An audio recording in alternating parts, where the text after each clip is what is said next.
안녕하세요. 눈에 넣어도 아프지 않을 천사 같은 저희 딸의 결혼식을 앞두고 정말 온 세상이 뒤집어질 만한 사건이 있어 톡톡 사연을 찾아오게 됐습니다. 그 난리통에 딸아이의 마음에도 엄마에게 말할 수 없는 상처가 남았겠지만 그래도 저는 제 딸이 더 험한 꼴을 당하기 전에 시궁창 같은 구덩이에서 딸을 구해낼 수 있어 참 다행이라는 생각밖에 들지 않네요. 아직도 그때 일을 생각하면 화가 나서 손이 파들파들 떨리는데 저희 모녀의 상처도 하루빨리 아물길 바라면서 톡톡 사연에 얘기를 보냅니다. 한때 사돈이었던 그 사람이 매일 고통 속에 살면서 눈을 감길 바라면서 말입니다.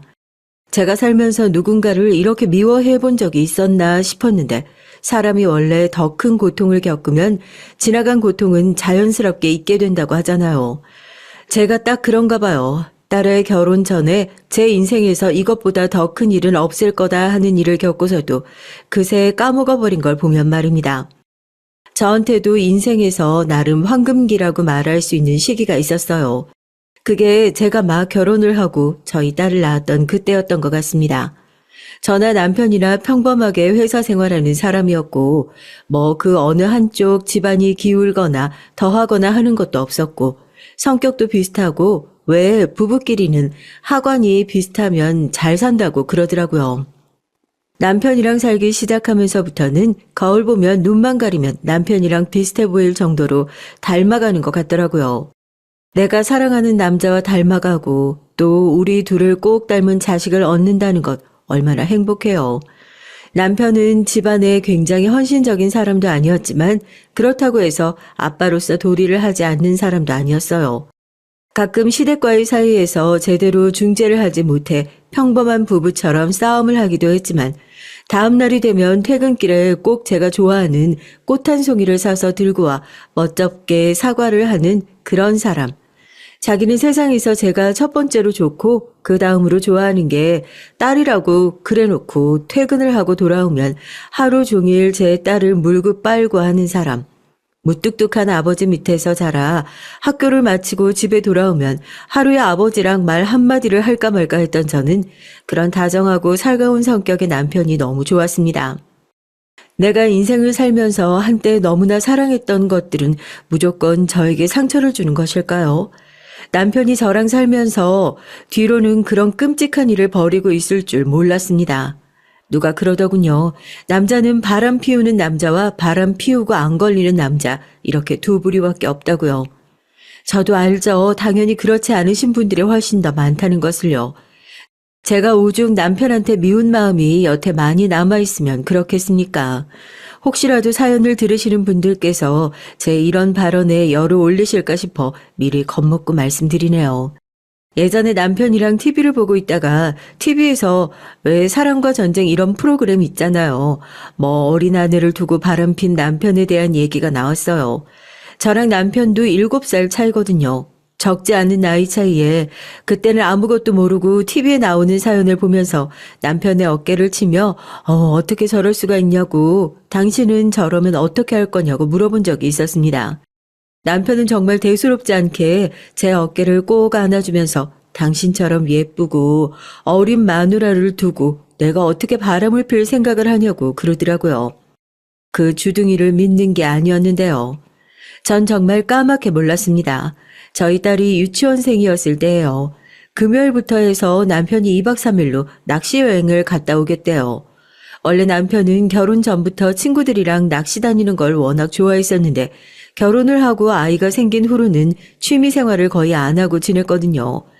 회사에서 아무리 늦게까지 회식을 한다고 하더라도 애 자는 모습은 꼭 보고 들어가야 한다고 11시 전에는 집으로 돌아와서 조용히 정리하고 자고요. 뭐 육아를 잘 도와주진 않더라도 맨날 술 마시고 외박하고 새벽 늦게 들어오는 남편들도 있는데 거기에 비하면 우리 남편은 천사가 따로 없구나 생각했었죠. 그런 남편이 정말 오랜만에 친구들이랑 취미생활 좀 즐기겠다는데 그거 안 된다고 막아서면 저도 나쁜 아내인 거잖아요. 조심해서 다녀와 여보. 월척이라도 낚아올리면 우리도 구경하게 사진 좀 보내주고. 알겠지? 어디 다치지 말고. 지연아, 아빠한테 인사해야지. 아빠 안녕히 다녀오세요. 웃으면서 딸한테 손을 흔들어주던 남편의 얼굴이 아직도 생생하게 기억납니다. 저도 딸애랑 둘이서 2박 3일 동안 오붓한 시간을 보냈고 남편은 여행 가 있는 내내 낚시당 사진도 보내주고 물고기 사진도 보내주고 밥을 먹으러 가면 밥 먹으러 간다. 술 마시러 가면 술 마시러 간다. 거의 보고에 가까운 수준으로 저에게 연락을 해서 저도 여행 보낸 남편이 친구들이랑 혹여 다른 짓을 할까봐 불안한 마음이 전혀 안 들었어요. 그런데 문제는 남편이 여행에서 돌아오고 나서 터졌어요. 잔뜩 피곤한 얼굴로 덕분에 잘 놀다 왔다면서 남편이 집으로 돌아왔어요. 사실 그때부터 의심을 했어야 하는데요. 이번엔 민물 낚시를 간다고 했었거든요. 낚시 좀 해보신 분들은 알걸요.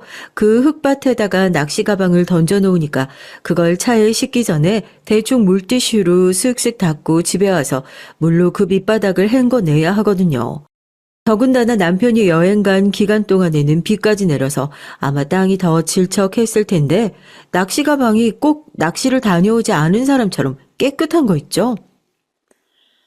아, 땅이 너무 더러워서 도저히 차에 실을 수가 없겠더라고. 그 옆에 수도가가 있어서 깨끗하게 씻어내버리고 왔어. 나 혼자서만 쌩하니 놀러 갔다 온 것도 미안한데 다녀와서 괜히 당신한테 일 시킬 수 없잖아. 잘했지? 진작에 이렇게 좀 씻어가지고 올 걸 그랬어. 집에 돌아와서 제가 가방을 닫기 힘들까봐 수도가에서 헹구고 왔다고 말은 하는데 뭔가 말로 설명할 수 없는 그 이상함이라고 해야 하나요? 이게 사람이 의심을 하게 되면 한도 끝도 없이 하게 되잖아요. 제가 그때 딱 그렇더라고요. 이 사람이 정말 낚시를 다녀온 게 맞나? 아니, 낚시를 안 다녀왔으면 나한테 그렇게 사진을 보내줄 수가 없으니까 당연히 낚시를 다녀온 게 맞겠지 싶다가도 씻으러 들어간 남편의 옷을 세탁기에 넣으려고 하다가 또 멈칫했어요. 분명 낚시를 다녀오고 나면 그 특유의 비린내라고 해야 하나요? 물 비린내며 떡밥 비린내며 이런 게 옷에 배어 있어야 하는데 정말 옷에는 땀 냄새 빼고는 아무런 냄새도 나지 않았죠. 애는 빨래하는 거 구경한다고 제 옆을 졸졸 쫓아다니면서 제 다리를 붙잡고 있는데 순간 심장이 덜컹하고 내려앉는 느낌이 들었습니다. 이 사람이 정말로 나한테 거짓말을 한 거면 어떡하지 하고요. 아무것도 하지 않았는데 정말 심장이 바깥으로 튀어나올 것처럼 두근두근 거리더라고요. 그때였어요. 빨래를 하기 위해서 바지 주머니를 확인하는데 핸드폰을 그대로 넣어놨더라고요. 지금 생각해보면 그래도 남편이 완벽하게 똑똑하진 않아서 참 다행이다 싶어요. 그대로 세탁기에 돌리면 어쩔 뻔했냐고 생각하고 핸드폰을 꺼내 식탁 위에 올려두자마자 짧게 진동이 2번 울리더라고요. 문자 메시지가 왔다는 알림이 핸드폰을 뜨고 다시 한번 심장이 세차게 요동치기 시작했습니다. 한편으로는 이걸 보면 안 된다는 생각, 이렇게 시작하면 정말 끝도 없을 거라는 생각이 마음속에 가득했지만 또 한편으로는 정말 남편이 결백하다는 것을 제 눈으로 확인해야지만 믿을 수 있을 것 같았어요. 핸드폰을 들어 문자 메시지를 확인하려고 하니까 아니나 다를까 비밀번호로 잠겨 있더라고요. 혹시나 하는 마음에 남편 생일, 저희 결혼 기념일을 순서대로 눌러봤지만 비밀번호가 틀렸다는 안내 메시지만 떴습니다. 금방이라도 남편이 샤워를 마치고 나와서 제 모습을 보고 뭐 하는 거냐고 버럭 화를 낼 것 같은데 그 안에 빨리 이걸 확인해야 하는데 그러다 퍼뜩 생각이 들어 딸아이의 생일을 입력하니 휴대폰 잠금이 해제되더라고요. 자기 핸드폰 비밀번호도 딸 생일로 해놓은 남자인데 제가 이 사람을 절대 나를 배신하지 않을 거라 믿은 게 당연하지 않겠어요? 떨리는 마음으로 문자 메시지를 확인했습니다. 번호도 저장되지 않은 사람에게 장문의 문자가 와 있더라고요. 천천히 문자를 읽어 내려가다가 저는 그대로 기절할 뻔했어요. 핸드폰을 뚝 떨어뜨린 저를 보고 딸아이는 아무것도 모른다는 천진난만한 표정으로 저를 올려다봤고 거짓말처럼 눈물이 뚝뚝 떨어지더라고요. 무슨 내용이었냐고요? 거의 편지에 가까운 내용이었어요. 너무 충격적이었지만 대강 기억나는 것들만 말씀드리면 그래도 당신이랑 여행을 다녀오니까 마음이 어느 정도 정리가 되는 것 같다며 또다시 서로의 가정에 충실하게 살다가 종종 이렇게 만났으면 좋겠다는 얘기. 당신과 보낸 밤이 너무나도 즐거웠다는 얘기. 짓궂은 남편의 친구가 장난스럽게 보낸 문자였으면 좋았을 테지만 발신자는 그런 생각을 하지 못하게 사진까지 정성스레 첨부해 보냈더라고요. 제 남편의 목을 다정하게 끌어안고 볼에 입을 맞추고 있는 사진이 연달아 왔고 사진 속 남편은 너무나도 행복해 보였습니다. 그 사진을 본 전 정말 딱 죽고 싶은 마음뿐이었고요. 사진 속에 있는 여자는 저희 결혼식 때도 왔었던 여자였거든요. 그때는 회사에서 만난 본인의 지인이라고 저를 소개하고 심지어 남편과 제가 팔짱을 끼고 있는 바로 뒷줄에 서서 찍은 결혼식 사진이 아직도 남아있는데 얼마나 오랜 시간 동안 저를 속여왔던 건지 상상도 되지 않았습니다. 뻔뻔하게 머리를 털면서 욕실에서 나오는 남편을 보자마자 전 아이가 옆에서 지켜보고 있다는 것도 순식간에 잊어버리고 남편의 따귀를 냅다 갈겼어요. 지금 이게 무슨 짓이냐면서 어이없어하는 남편에게 핸드폰을 집어던지니 입을 꾹 다물더라고요. 아이가 자지러지듯이 울기 시작했지만 그런 아이를 안아서 달랠 만한 조그마한 마음의 여유도 제겐 없었습니다. 당연히 딸이한테도 그러면 안 된다는 것을 잘 알면서 적어도 이 광경을 보고 있는 것보다는 훨씬 낫겠지 싶어서 방으로 얼른 딸을 넣고 좋아하는 과자를 쥐어주면서 그랬어요. 밖에서 무슨 소리가 나도 절대로 문 열어보지 말라고요. 여기서 얌전히 기다리면 너 좋아하는 과자 하나 더 주겠다고요. 눈물을 대롱대롱 매단 딸이 고개를 끄덕였고 제가 다시 방 밖으로 나왔습니다. 남편이란 놈이 제 앞에 무릎을 꿇고 앉아 있더라고요. 자기 핸드폰에 와 있는 문자 내용을 보니까 더 이상 거짓말을 지어내고 변명을 하는 것이 얼마나 쓸모없는 일인지 깨달았나 봐요. 이 여자 대체 누구니? 네가 그러고도 사람이야? 그 더러운 손으로 매일같이 내 애를 만지면서 미안하지도 않았니? 주둥이가 달려있으면 대답을 해봐. 대답해 당장! 남편은 자기가 정말 잘못했다. 실수라고도 말을 못하겠다. 그치만 정말 정리하려고 했었다고 변명을 하더라고요. 저와 결혼하기 전에 남편한테 꽤 오래 만났던 여자친구가 있다는 건 알고 있었는데 이 여자가 바로 그 여자랍니다. 심지어 바람을 펴서 헤어졌고 지금도 가정이 있는 여자라고 하더군요. 자기랑 헤어질 때 지금 남편이랑 바람이 나서 애가 생겨 헤어지게 됐고 그렇게 각자 가정을 만나 잘 살고 있었는데 갑자기 남편이랑 이혼을 했다면서 먼저 연락이 왔답니다. 그러면 안 되는 걸 잘 알고 있는데 순간 마음이 동해 몇 번 얼굴만 봤었다고 그래요. 자기는 누구보다 딸을 사랑하고 가정을 지키고 싶었다고요. 그렇게 마음을 접으려고 지들 딴에 이별 여행을 다녀오겠다고 했던 게 이번 일이랍니다. 무릎을 꿇고 펑펑 울면서 얘기를 하는데 한마디 한마디가 어찌나 어이없던지요. 자기는 정말 끝이라 생각했다고 문자를 보낸 것까지 보내주더라고요. 이런 게 정말 변명이 될 거라고 생각하는 이 사람이 너무 우습고 꼴사나웠어요. 당장이라도 눈앞에서 죽여버리고 싶고 그 얘기를 듣고 나서 진짜 남편의 머리통을 뽑을 것처럼 쥐어잡고 흔들고 미친 사람처럼 소리를 지르고 울었던 것 같아요. 당장 내 눈앞에서 나가라고, 당장 사라지라고 남편의 얼굴에 피멍이 들 때까지 주먹질을 했습니다. 난 정말 가족밖에 없어. 남자들 살면서 이런 실수 한 번씩은 한다고 하잖아. 이번 한 번만 용서해주면 다시는 그럴 일 없을 거야. 믿어줘. 마음 정리되면 연락해. 혼자 오만 불쌍한 척은 다 하면서 무슨 드라마 남자 주인공이라도 된 것 마냥 그 난리를 피우고 나가는데 문이 닫히는 소리가 들리고 정말 정신이 나가버린 것 같더라고요. 이혼을 해야 하나, 이혼을 해야겠지. 하면 애는 어떻게 하지? 그 상간녀의 손에서 절대 키울 수 없으니까 애는 내가 데리고 가는데 지금 당장 회사에 복직한다고 신청부터 해야 하나. 그동안 남편 벌이가 높아 어느 정도 여유를 가지고 살았는데 위자료는 얼마나 받을 수 있지? 생각이 꼬리에 꼬리를 물고 머리가 터져버릴 것 같더라고요. 결과적으로 말씀드리자면 저 그때 이혼하지 못했어요. 당연히 속 터지고 욕 먹을 만한 일인 거 알죠. 그런 놈을 뭐하러 용서하고 다시 받아주냐고요? 저도 지금에서야 당연히 잘못된 일이라고 생각하지만 그때는 뭐가 그렇게 무서웠는지 모르겠어요. 제 품 안에 안겨서 엉엉 울고 있는 애는 내년이면 초등학교에 들어가고 회사는 복직할 수 있을지 없을지 모르는 상태에서 결혼 생활 이후 남편에게 너무 의지하며 살아왔던 제가 홀로서기를 잘 해낼 수 있을지 겁이 나더군요. 이혼녀라는 타이틀은 또 어떻게 감당을 할 것이고요. 맞아요. 제가 비겁했습니다. 나이 먹고도 몸만 크고 머리는 자라지 못한 어린애나 다를 바가 없었던 거죠. 혼자서 아이를 데리고 자립할 경제적 정신적 여건도 갖추지 못했던 저는 그렇게 비겁하게 남편을 다시 받아주게 됐던 겁니다. 그렇게 이어진 결혼 생활이 뭐 얼마나 행복할 수 있었겠어요. 사는 게 매일같이 지옥이었죠. 집으로 다시 돌아온 남편은 뭐 반성하는 모습이라도 보여주고 싶은지 이전보다 더 저와 딸에게 잘했습니다. 11시까지 이어지던 술자리도 더 이상은 없어요. 자기 말로는 괜히 저에게 오해 사는 게 싫다면서 술도 다 끊겠다고요. 차라리 그 시간에 지원이랑 1시간이라도 더 놀아주겠다며 세상 다정한 아빠 흉내를 냈습니다. 모르죠. 딸에 대한 사랑만큼은 진심이었을 수도요.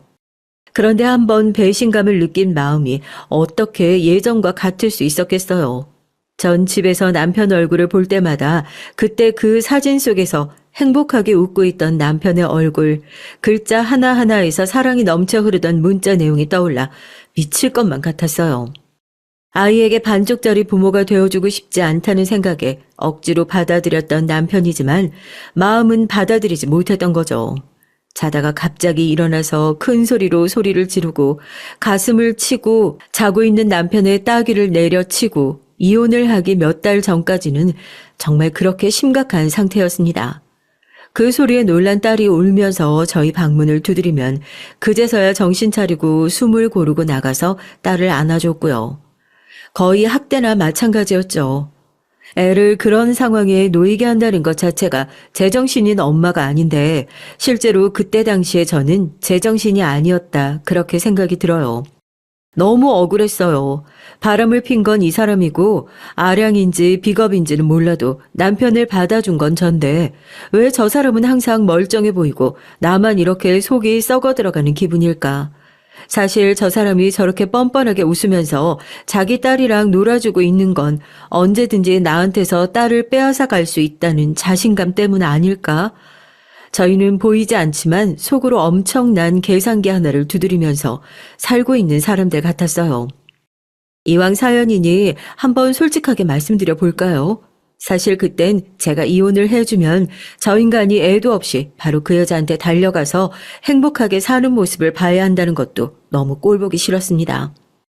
난 앞으로 이혼녀 타이틀을 달고 불행한 인생을 살아가야 하는데 저 인간은 내가 이혼을 해주는 순간부터 행복한 지 인생을 살겠지. 내가 절대 그 꼴은 못 본다라는 생각으로 이혼을 더 안 하고 쥐고 있었던 것도 있었어요. 그런데 제 그런 미련한 고집은 오래가지 않았습니다. 남편과 더 이상 살아갈 수 없다는 것을 누구보다 잘 알고 있었으니까요. 그 당시 저는 예민증 때문에 밥도 제대로 삼키지 못하고 남편이 그 사고를 치고 난 이후 몇 년 동안 13kg가 빠졌어요. 인상은 하루가 다르게 더 예민해져 갔고 얼굴은 무슨 해골 마냥 쏙 파여 있어서는 누가 봐도 정상이 아닌 상태였죠. 제가 그런 상황인데 자식은 얼마나 잘 돌볼 수 있었겠습니까? 요즘에 뭐 육아 박사가 나와가지고 문제 행동을 하는 애들을 상담해주는 TV 프로그램 있잖아요. 거기 보면 애들 거의 잘못이 없다고 문제 행동은 결국 부모가 다 유발하는 거라고 하는데 저 정말 그 말에 너무 공감이 되더라고요. 정상적이지 못한 부모 밑에서 어떻게 정상적으로 아이가 자랄 수 있었겠습니까? 저희 딸에는 학교에서 몇 번이나 전화가 왔었어요. 애가 웃으면 안 되는 진지한 상황에서도 자꾸 웃음을 참지 못해서 걱정이라고요. 특히 심각하게 혼나는 상황에서 입을 가리고 혼자 웃고 있다가 다른 선생님들한테 혼나기도 하고 애들 사이에서도 쟤는 어디 좀 이상한 애라고 그렇게 손가락질을 받는답니다. 집에서 항상 애한테 무슨 얘기를 할 때마다 좋다고 웃고 항상 웃음이 끊이지 않는 아이라고만 생각했지 그게 비정상일 거라고 생각도 하지 못했던 제가 더 이상 손 쓸 수 없는 문제 상황을 만들어낸 거였어요. 아이를 데리고 그날로 상담을 받으러 갔고 큰 충격 때문에 트라우마가 생겨서 심리적으로 굉장히 불안정한 상태이다. 이 나이대에서 나와서는 안 되는 문제 행동이 자꾸 보인다는 얘기에 정말 거짓말처럼 정신이 차려졌어요. 내가 지금 뭘 하고 있는 거지 하고요. 그날로 집으로 돌아가 남편에게 아주 늦은 이혼 통보를 하게 됐습니다. 이제 저도 제 딸을 지켜야 할 것 같다고요. 당신이 그 여자랑 나가서 살든 뭘 하든 절대로 신경 쓰지 않을 테니까 제발 우리 가족을 좀 놓아달라고 울면서 빌었어요. 몇 년 동안 제가 괴로워하는 모습을 보았지만 자기가 용서받는 중이라고 생각했던 남편은 어안이 벙벙했을 겁니다. 사람이 또 소름 끼치는 게 그거예요. 지금 몇 년이나 전에 있었던 일을 가지고 이혼 소송을 걸려고 하는 거냐고, 그걸로 위자료 받을 수 있을 것 같냐고 그러는데요. 사람이 참 돈 앞에서 추접스러워질 수밖에 없긴 한다만 결국 또 돈을 가지고 핏대를 세우는 남편을 보니 마음속에 아이 아빠로서 남아있던 일말의 정까지 탈탈 털리는 것 같았습니다. 몇 년 전의 일을 가지고도 이혼이 되더라고요. 참 우리나라가 가정법원이 좋다는 생각을 새삼해요. 법원에서 이혼 소송의 승소 소식을 받아들고 이제 아이와 새 출발을 해야겠다 결심했습니다. 소송이 끝나고 나서 남편은 뒤도 안 돌아보고 떠났어요. 물론 딸의 면접 교섭 요청은 했었죠. 저도 이혼을 했다는 이유만으로 딸한테 상처를 주고 싶지 않았고 초등학교 고학년에 올라간 딸에게 물어보기까지 했습니다. 엄마랑 아빠랑 이혼하게 됐는데 두 사람 서로 잘 맞지 않아서 이제 같이 살 수가 없어. 그래서 웃으면서 헤어지자고 약속한 거야. 그런데 그 약속은 엄마랑 아빠가 한 거지 지원이랑 아빠가 한 약속은 아니잖아? 지원이가 아빠 보고 싶다고 하면 언제든지 아빠 볼 수 있다고 그러셨어. 지원이도 그렇게 했으면 좋겠니? 속으로 절대 그렇다고 얘기하지 말아라. 너를 매개로 그 사람과 다시는 만나고 싶지 않다. 그렇게 또 이기적인 생각을 했어요. 그때도 딸애는 제 눈치를 살피면서 잡은 손이 아프다고 놓아달라고 하더니 그러더라고요. 자기도 생각을 해보니까 이제 아빠가 별로 보고 싶지 않을 것 같다고요. 울면서 딸을 끌어안고 미안하다고 고맙다고 몇 시간 동안 그렇게 울고불고 빌었던 것 같습니다. 그렇게 저와 딸애의 홀로 서기가 시작된 거였고요. 이혼하기 전에는 그게 진짜 무서웠어요. 남들이 이혼했다고 손가락질 하는 거요. 우리나라는 진짜 심하지 않나요? 이혼을 했다고 얘기를 하면 그때부터 눈빛이 달라져요. 입 밖으로 꺼내는 사람은 몇 명 없지만 분명히 네가 하자가 있으니까 남편이랑 이혼을 하게 됐을 거다. 그런 생각이 전제에 깔려 있는 것 같아요. 넌 남들과 다른 인생을 살고 있으니까 네 인생은 실패한 거다 하고 마음속으로 딱 낙인을 찍어버리는 것 같은? 물론 전 무슨 얘기를 듣던지 상관이 없었죠. 이미 망칠 대로 망친 인생, 여기서 다른 인생을 살고 실패할 거라는 조롱을 듣는다고 더 무너질 곳도 없는 것 같고, 그래 니들 맘대로 생각하고 니들 맘대로 떠들어라 그랬죠. 그런데 제 딸은 아니잖아요. 저 때문에 제 딸이 듣지 않아도 될 말들을 듣고 이상한 소문의 주인공이 되고 하는 것은 끔찍하게 싫었어요.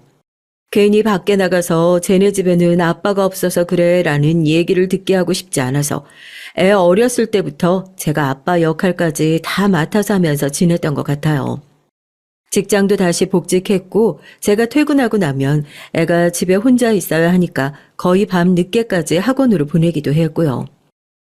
그렇게 손 안에 쥐고 있어야 마음이 놓이는 사람처럼 딸을 키웠는데 싫은 내색을 한번 하지 않은 딸한테 너무 고마울 뿐이죠. 그렇게 10년을 넘게 딸 하나만 바라보고 살아왔습니다. 누가 저한테 그렇게 살아라 강요한 것도 아니었지만 모자람 없이 딸을 키우고 싶은 마음은 어느 엄마나 다 똑같은 거 아니겠어요? 병원도 꾸준히 다녔어요. 심각한 상황에서 웃음 먼저 터져버리는 딸의 트라우마도 조금씩 나아졌고요. 조금 더 크고 나서는 그때 얘기를 저와 서스럼 없이 하기도 했답니다. 그냥 그땐 너무 무서웠던 것 같아. 항상 엄마를 붙잡으면 엄마가 웃으면서 안아 올려줬는데 그때 엄마 표정 너무 무서워서 그게 나 때문인 것 같아서 괴롭더라고. 나만 없었으면 엄마도 그렇게 안 힘들고 금방 이혼할 수 있지 않았을까 싶기도 하고. 당연히 아닌 거 알지. 나도 이제 그런 생각 안 해, 엄마. 나도 건강해졌어. 사춘기 때부터 종종 그런 얘기를 하긴 했어요. 딸은 저한테 너무 미안하다는 거예요. 대체 얼마나 오래되고 말도 안 되는 죄책감인지 몰라도 자기가 아니었으면 엄마가 당연히 이혼을 해야 하는 상황에서 억지로 참으면서 버틸 일은 없지 않았을까 싶다고요. 그 얘기를 처음 들었을 때 얼마나 놀라고 미안했는지 몰라요. 옛날 얘기를 하면서 또 힘없이 웃으면서 눈물을 펑펑 쏟는 딸을 보는데 그때 제가 무슨 잘못을 저질렀는지 퍼뜩 놀랐죠. 이렇게 얘기를 한다고 불안한 마음이 해소가 될까 싶긴 했지만 몇 번이고 다시 얘기를 해주었고요. 절대 아니라고요. 네가 있어서 엄마가 그래도 여기까지 버티고 살았던 것 같다고요. 너 아니었으면 엄마도 그때 못 견디고 없어졌을지 모른다고요. 전 그 얘기가 딸한테 또 다른 부담이 될 거라고는 생각하지 못했었네요. 결국 상황이 여기까지 오게 된 건 모두 제 탓인 것 같아 괴롭기도 했습니다. 제가 열심히 산 보람도 분명 있을 것 같아요. 어쨌든 남들한테 아빠 없는 애 아니냐는 소리 한 번을 안 듣게끔 딸을 훌륭하게 키워냈으니까요. 뭐 명문대까진 아니지만 그래도 인서울 대학 중에서는 10위권 안에 손꼽히는 대학에 들어가기도 했고 중간에 휴학 한 번을 안 하고 고속도로로 졸업을 하고 뭐 구직난이 어쨌네 저쨌네 할 때도 취업 준비한다고 한 번 손을 벌려본 적이 없이 금세 취업을 하더라고요. 딸애가 그렇게 철석같이 합격을 해서 그런지 제가 오죽하면 청년들 취업난이 심각하다는 뉴스를 보고 깜짝 놀랐다니까요. 이렇게 어려운 상황에서도 우리 딸은 힘들다는 소리 한 번을 안 하고 참았구나 하고요. 회사를 들어가니까 또 기분이 묘하더라고요. 이제는 엄마랑 어깨를 나란히 하는 엄연한 사회인이 된 느낌? 늦게까지 야근을 하고 돌아와서 얼굴에 피곤함이 가득한데도 남아있는 집안일을 도와주고 눈 깜빡하고 일어나면 또 새벽에 일어나서 준비를 하고 출근을 해야 하는 딸의 모습이 너무 안쓰럽게 느껴졌습니다. 차라리 집이라도 좀 가까우면 저렇게 지쳐서 통근을 하는 시간이 좀 덜하지 않을까 싶더라고요. 사실 한 번도 딸을 독립시켜 본 적이 없어서 제 나름대로 쉬운 결정은 아니었지만 딸의 독립을 허락하면서 오피스텔을 하나 사줬습니다. 마음에서 독립을 시키고 나니까 딸은 정말 쏜살같이 커버리는 느낌이었어요. 다른 애들은 뭐 연애를 한다, 남자친구랑 여행을 간다 이런 얘기를 할 때 넌 연애 안 하냐고 물어보면 괜시리 제 앞에서 말을 피하는 느낌이라고 해야 하나요? 워낙 수줍음이 많고 연애랑은 담 싸놓고 사는 줄 알았거든요.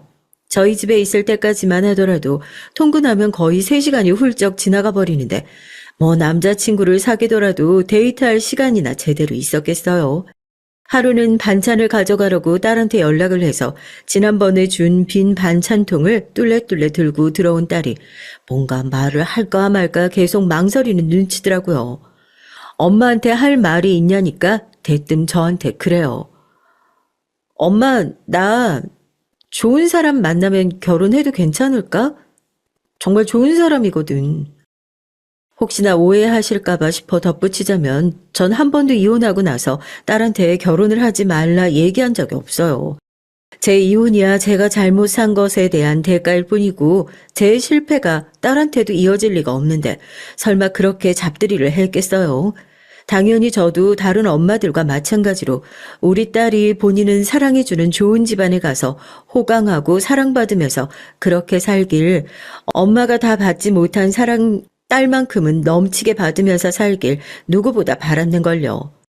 그런데 딸이 갑자기 대뜸 그런 소리를 꺼내니까 제가 얼마나 놀랐겠어요. 자꾸 제 자신을 뒤돌아보게 되더라고요. 내가 혹시라도 애 앞에서 넌 결혼 같은 거 하지 말라고 한탄을 했었나? 아니면 애도 결혼을 했다가 엄마처럼 실패할까봐 지레 겁을 먹고 얘기를 하는 걸까 하고요.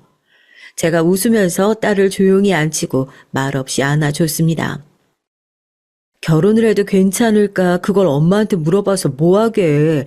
네가 데리고 살 사람인데 네가 괜찮으면 엄마는 저기 어디 서울역에서 구걸하는 사람 데려와서 결혼한다고 해도 좋아. 너 사랑해주는 사람인데 엄마가 왜 결혼을 하지 말라고 하겠어. 어떻게 만난 좋은 사람이라도 생긴 거야? 그래도 엄마한테 이렇게 빨리 얘기해줘서 고맙네 난. 그제서야 딸이 조심스럽게 게 털어놓더라고요.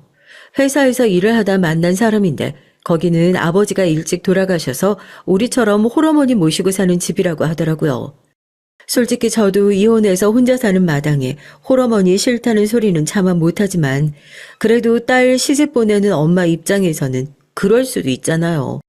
그러면 우리 딸이 시집가서 나중에 저 시어머니 병수발 들어주면서 살 수도 있겠구나 하고 걱정이 되더라고요. 제가 그런 걱정을 하고 있다는 것을 꼭 알기라도 한 것처럼 딸이 손사리를 치면서 그러더라고요. 사돈될 사람이 굉장히 독립적이고 멋있는 분이래요. 젊었을 때는 이것저것 일도 많이 하시고 지금은 바깥사돈이 돌아가셔서 그 보험금으로 건물 하나 사가지고 임대업 사업을 하고 있는데 돈은 둘째치고 명예를 중요하게 생각하시는 분이라서 지금도 밖에서 무슨 위원장, 무슨 이사 이렇게 직함을 여러 달고 있다고요. 얘기를 들어보니까 저랑 나이도 비슷한 것 같고 적어도 명예를 생각하는 사람이면 자기 명예에 똥칠할 짓은 안 하겠다 싶어서 저도 좀 안심이 되더라고요. 그래서 저도 딸한테 어떤 사람인지 좀 보자고 한번 데리고 와서 인사를 시키라고 그랬어요. 평소에는 감정 표현도 크게 없는 딸인데 제 얘기에 신이 나서는 둘이서 어떻게 만났고 사위될 사람이 어떤 사람이고 잔뜩 들떠서 얘기를 하는 모습을 보면서 뿌듯하기도 하고 기특하기도 하고 언제 이렇게 다 커서 내 품을 완전히 떠나갈 준비를 하는구나 대견스러우면서도 한편으로는 서운한 마음이 있었죠. 같은 회사 직장 상사라고 하는 사위도 괜찮았어요. 그래서 언제쯤 결혼할 생각이냐 물어보니까 본인은 여건만 된다면 결혼식 같은 거칠의 행사는 빨리 하고 빨리 끝내고 싶다고 하더라고요. 성격도 시원시원한 게 제 마음에 쏙 드는 저희 딸의 얼굴을 보니까 눈에 아주 애정이 뚝뚝 떨어지더라고요. 사위가 인사를 하고 집으로 돌아가고 나서 제가 딸한테 그랬다니까요. 너 좋아하는 게 너무 티가 난다고. 수줍게 웃던 딸의 모습이 아직도 생생합니다. 양가에서 결혼 얘기가 본격적으로 나오기 시작하고 날짜나 혼수를 상의하기 위해서 상견례 자리가 마련됐어요. 그곳에서 처음 보게 된 시어머니의 인상 때문에 저는 이런 일이 생길 거라 감히 예상조차 하지 않았어요. 이래서 사람 겉모습만 보고 판단하면 안 된다는 건데요. 상견례 자리에 나왔던 사돈은 제가 딸한테 전해 들었던 것처럼 굉장히 교양 있고 우아하더라고요. 오히려 그 자리에서는 상견례는 둘째치고 나이가 비슷하고 혼자 지내는 공통점이 있는 좋은 친구가 생길 것 같아 반가운 기분까지 들었습니다. 듣자 하니까 사돈께서 공사다망하시다고 들었는데 바쁘신 와중에도 이렇게 시간 내주셔서 너무 감사드려요. 저희 아이도 배울 만한 좋은 어른을 만난 것 같아 참 다행이다 싶습니다. 저도 그렇고 제 딸도 그렇고 모쪼록 사돈댁에서 보탬이 됐으면 하네요. 새아가가 누굴 닮았나 했더니 사돈의 훌륭한 인품을 그대로 빼다 박았나 봅니다. 덕분에 귀한 인연 생긴 것 같아 참 다행이네요. 혹시라도 이혼을 한 제 과거가 딸의 발목을 잡을까봐 걱정하기도 했는데 되려 어려운 상황에서 훌륭하게 딸을 키워내신 것 같다며 칭찬을 아끼지 않던 사람이었어요. 오히려 공적 사적인 일로 굉장히 바쁘다 보니 시집살이 걱정은 안 해도 되겠다 내심 안도했던 것도 있고요. 얘기를 들어보니까 지역구에서 정치활동을 하려고 준비 중이라고 하더라고요. 그때까지만 하더라도 사돈이 너무나 마음에 들어서 어떤 식으로든 보탬이 됐으면 좋겠다 진심으로 얘기를 했어요. 혹시라도 도울 일이 있으면 고민하지 마시고 어떤 식으로든 연락을 달라고 그랬죠. 저도 일을 하면서 이래저래 얻게 된 귀한 인연들이 많으니 사돈 앞길에 도움이 될까 싶어서요. 그렇게 좋은 분위기에서 상견례가 마무리되고 본격적으로 결혼 준비가 시작됐습니다. 예비사위는 신혼집 계약금에 보태겠다면서 살던 집으로 정리하고 결혼식을 하기 전 본가로 들어가 있었고 저희 딸은 회사 일정과 오피스텔 계약이 그렇게 쉽게 정리가 되지 않아서 살던 곳에서 계속 있었고요. 저도 딸 시집 보내는 건 처음이라 결혼 준비가 이렇게 바쁘고 정신없는 일인지 처음 알았네요. 저희 딸도 회사를 다니면서 연차를 쓰고 웨딩 촬영을 하고 퇴근하고 나서는 청첩장을 돌리러 다니고 일과 결혼 준비를 병행하느라 정신이 없었고요. 가끔 통화하면 그런 얘기를 하더라고요. 시댁에서는 결혼을 하고 나면 시댁 생활을 좀 하다가 독립을 했으면 좋겠다 하는 눈치인 것 같다고요. 아파트 계약금까지 걸어놓은 마당에 예비 사위가 대뜸 계약 파기하면 위약금이 얼마인지 물어봐서 혹시라도 들어오라고 하실까봐 걱정이라고요. 엄마는 시집살이 안 해봤어. 잠깐 들어와서 살다가 나가라고 해놓고 그렇게 얼레벌레 눌러앉게 되는 거야. 결혼 앞두고 아직 오지도 않은 일로 괜히 걱정 말고 하던 준비나 잘 마무리해. 일하면서 준비하느라 정신없을 텐데 힘든 거 있으면 엄마한테 바로 얘기하고. 딸이 넌지시 얘기를 하던 그 말이 괜한 걱정이 아니라는 것을 알게 된 건 바로 결혼식 전날이었습니다. 새벽에 일찌감치 출발해야 한다면서 결혼식장에서 만나자고 한 딸이었지만 그래도 엄마 마음이라는 게 어떻게 그렇습니까? 안 그래도 정말 이제는 딸을 보내줄 때가 된 것 같아서 괜시리 마음이 헛헛한데 혼자서 그 작은 오피스텔에 있을 걸 생각하니까 영 마음이 쓰여서 안 되겠더라고요.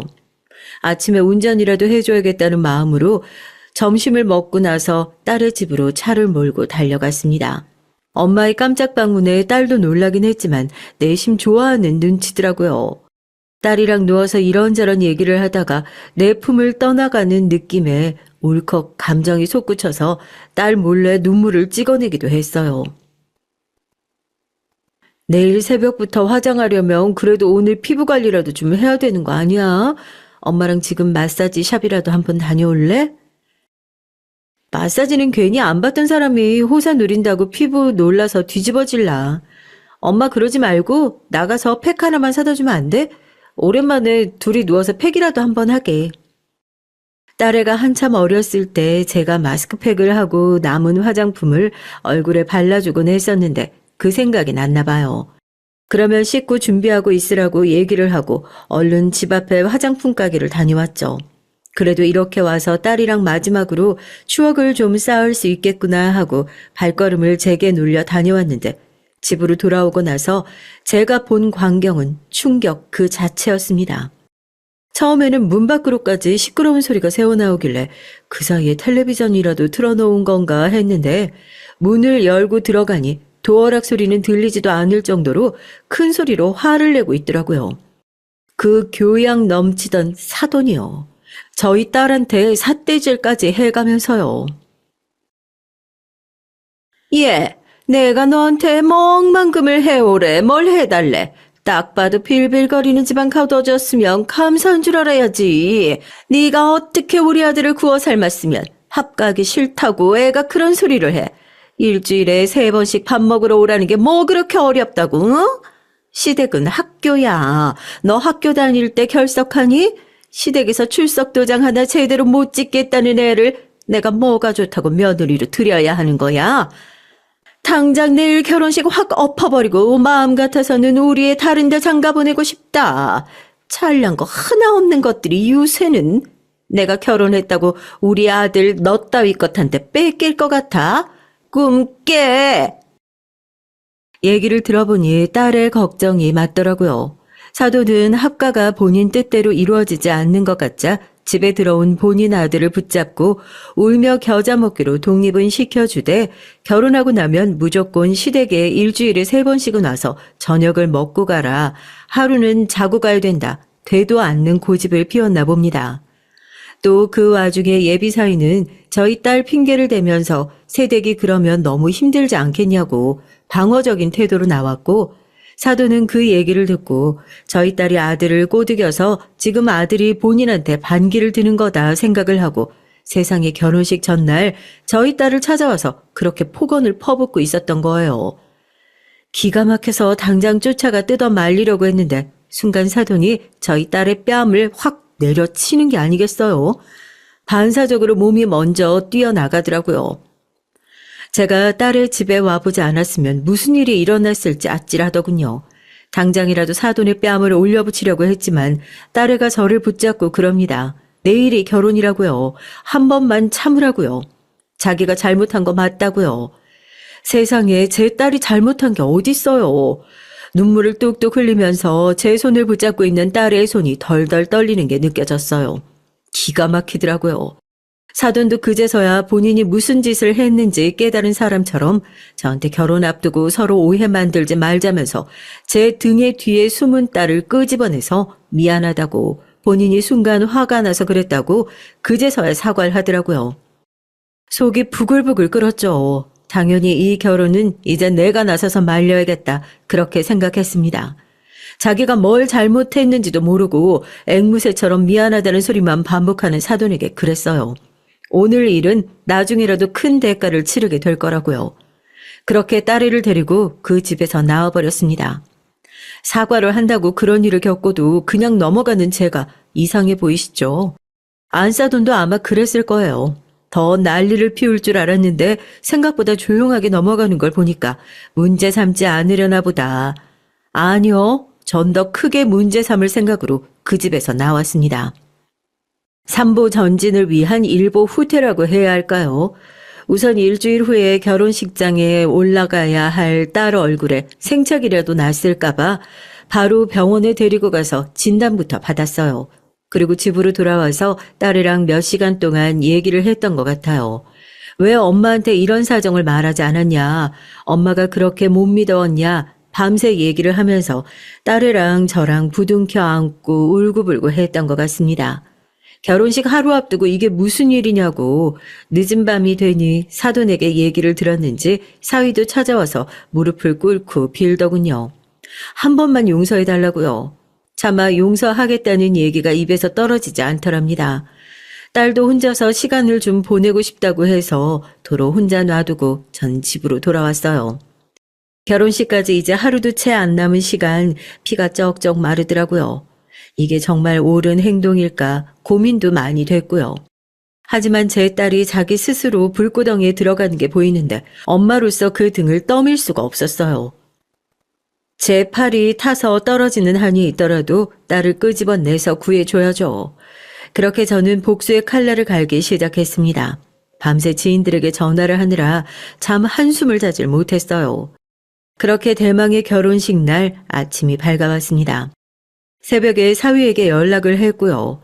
신부 화장이 끝나고 나면 딸애는 제가 데리고 갈 테니까 먼저 사돈 모시고 결혼식장에 가 있으라고요. 아무것도 모르는 사위는 알았다고 하고 결혼식이 1시간 정도 남았을 때 저도 정장을 차려입고 결혼식장으로 향했습니다. 당연히 혼주니까 한복을 입어야 하는 거 아니냐고요? 맞죠. 혼주면 한복을 입어야죠. 결혼식장으로 가는 그 순간 더 이상 저는 혼주가 아니었으니까요. 결혼식장에 도착하니 이미 식장은 난리가 나 있더라고요. 예식홀 안에서 전화를 해보고 짜증을 내면서 핸드폰을 집어던지던 사돈이 저를 보자마자 단박에 뛰어오더라고요. 아니 사돈, 이 차림은 도대체 뭐예요? 아침에 같이 메이크업 받고 오시는 거 아니었어요? 신부는 또 어디 있고요? 지금 시간이 몇인데 하객들한테 말씀은 제대로 전한 거 맞아요? 아니 곧 식 시작하는데 어떻게 신부 쪽 하객들이 코빼기도 안 비출 수가 있어요? 제 예상대로 결혼식장은 신랑 쪽 하객들로 가득 차 있었습니다. 그 난리통에 신랑 측 하객들도 웅성거리면서 신부가 안 온 거냐, 혼주는 왜 저런 옷을 입고 있냐, 자기들끼리 쑥덕거리더라고요. 안사돈도 다른 사람들의 눈을 의식한 건지 우선 나가서 얘기하자고 제 팔을 잡아 끄는데 제가 그 팔을 탁 뿌리쳐 버렸습니다. 눈이 둥그레져서 저를 쳐다보더라고요. 내 딸한테 손찌검까지 해놓고 어디서 뻔뻔하게? 내가 이 미친 집안에 우리 딸을 보내줄 줄 알았어요? 사람한테 덤빌 때는 적어도 누울 자리, 눕지 말아야 할 자리 구분은 하셨어야죠. 다들 들어오세요. 제 외침에 경찰들이 우르르 결혼식장 안으로 들이닥쳤습니다. 신랑 측 하객들은 이게 무슨 일인지 눈이 동그래지고 결혼식장은 그야말로 난리가 났죠. 당신을 김지원 씨 폭행 혐의로 긴급 체포합니다. 당신 묵비권 행사할 수 있으며 당신이 한 발언은 법정에서 불리하게 사용될 수 있습니다. 결혼식장에서 수갑을 채우는 경찰들에게 뭔가 오해가 있다면서 한복을 곱게 차려입은 사돈이 울부짖기 시작했고 저는 그런 사돈의 얼굴을 제 딸의 진단서로 후려쳤어요. 그리고서는 웅성거리는 하객들을 뚫고 나가 마이크를 잡고 상황을 알렸습니다. 신랑 측 혼주 서예숙 씨는 신부인 제 딸 김지원을 폭행한 혐의로 긴급 체포됐습니다. 이딴 미친 집안에 제 딸 차마 보낼 수가 없어서 여러분의 귀한 시간을 뺏은 점 진심으로 죄송하게 생각합니다. 이 결혼은 오늘부로 파혼이니까 하객 여러분들께서는 모두 일어나서 돌아가 주시기 바랍니다. 그리고 단상을 내려와 사돈 앞에 섰어요. 울면서 저를 째려보면서 어떻게 사람을 이렇게 망신 줄 수 있냐고 소리를 지르더라고요.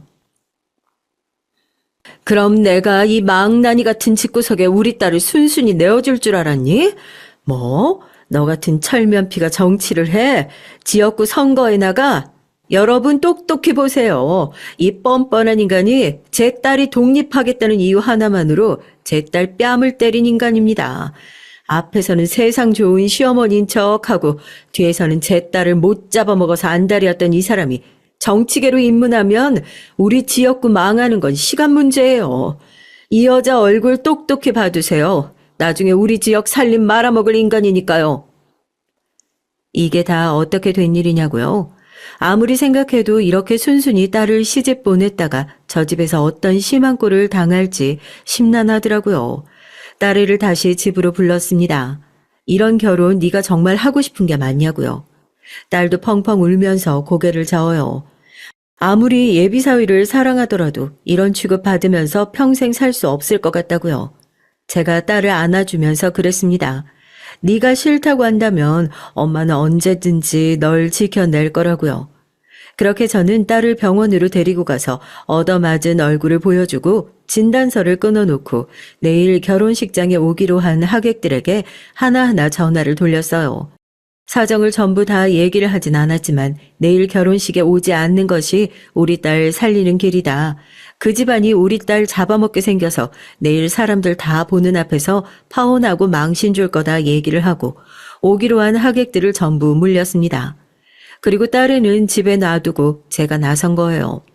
경찰서에 들려서 사돈의 폭행 혐의를 접수하고 경찰관을 대동해서 결혼식장에 나타나게 된 것입니다. 제 얘기가 아니라고 손사래를 치면서 한복자락으로 얼굴을 가리는 사돈을 보니 제가 한 선택이 나쁘지 않았구나 싶더라고요. 설령 얼굴을 가린다고 한들 그 죄까지 가려지겠습니까? 앞으로도 그렇게 살아. 나랑 내 딸한테 눈에 띌 생각하지도 말고 그땐 경찰 신고로 안 끝나. 원래 딸 가진 엄마는 내 딸 위해서 못하는 게 없는 법이거든. 그땐 경찰 손 안 빌리고 내가 네 숨통 끊어 놓을 테니까. 알겠어? 하객들은 혀를 끌끌 차면서 결혼식장을 하나둘씩 빠져나가고 사돈은 끝까지 도끼 가득한 눈으로 저를 노려보더라고요. 경찰관들에게 잠시 뒤 좀 돌아줄 수 있냐 정중히 부탁을 드렸습니다. 경찰관들이 다 이해한다는 얼굴로 고개를 돌리고 저는 그 자리에서 안사돈의 뺨을 있는 힘껏 내리쳤어요. 바닥에 납작 엎드려 있는 모습을 보니까 딸의 복수를 제대로 해준 것 같아 정말이지 막힌 속이 뻥 하고 뚫리는 기분이었답니다. 그렇게 딸 결혼식을 제 손으로 망치게 됐어요. 딸도 저도 후회는 없어요. 딸은 오피스텔을 정리하고 지금 저희 집으로 찾아와서 또 다른 싸움을 준비하고 있습니다. 어떻게 하면 이 여자를 최대한 묶어 놓을 수 있을지 법률 상담까지 받아가며 싸우고 있는 중이에요. 이번에 제대로 형이 나오면 아마 사돈이 꿈꾸는 정치 입문에는 발도 못 담그지 않을까 싶습니다. 딸과의 사이도 더욱 좋아졌고요. 엄마한테 진작 얘기를 하지 못했던 것을 착한 딸은 괜히 미안해 하더라고요. 저희 모녀 이제는 서로한테 미안할 일 없이 거짓 없이 늦었지만 저희도 엉켜있는 실타래를 하나하나 풀어보려고 합니다. 쉽지 않고 빨리 끝나지 않을 긴 싸움이 되겠지만 그래도 딸이 있어 든든하고 버틸 수 있겠다 싶습니다. 고생했던 저희 딸 인생이 앞으로는 꽃길만 가득하도록 좋은 덕담 한마디씩 남겨주세요. 딸이랑 함께 댓글 보면서 저희도 깊은 상처로 남지 않게 못난 흉으로 남지 않게 서로의 마음 잘 달래보겠습니다. 이야기 들어주셔서 감사해요. 늘 행복하시고 건강하세요. 안녕하세요. 저는 남편과 신혼생활을 즐기고 있는 30대 여성입니다. 오늘 제가 사연을 보내는 이유는 진정한 우정에 대해 얘기하고 싶어졌기 때문이에요. 살면서 겪어보니 우정에도 다양한 종류가 있더라고요. 초중고 학창 시절을 내내 함께한 동창생들과 몇십 년을 넘게 쌓아온 것도 우정이고, 대학교 동기들이나 직장 동료들과 희노애락을 함께하며 쌓아온 것도 우정이고요. 이렇듯 우리 주위에는 우정이라면 우정이라고 말할 수 있는 것들이 넘쳐납니다. 그런데 결혼, 장례식, 출산 등등 대소사를 겪으며 진짜 우정, 그리고 진짜 친구가 중요할 때 드러난다고 하잖아요. 제가 실제로 그런 일을 최근에 겪게 되어 그 얘기를 나눠보려고 합니다. 전 28살 딱 결혼 정년기에 결혼을 진행하게 됐어요. 늦지도 빠르지도 않은 나이였고 친구들도 거의 그 즈음에 이미 결혼을 했거나 결혼을 앞두고 있어서 관심이 많은 애들이 많았죠.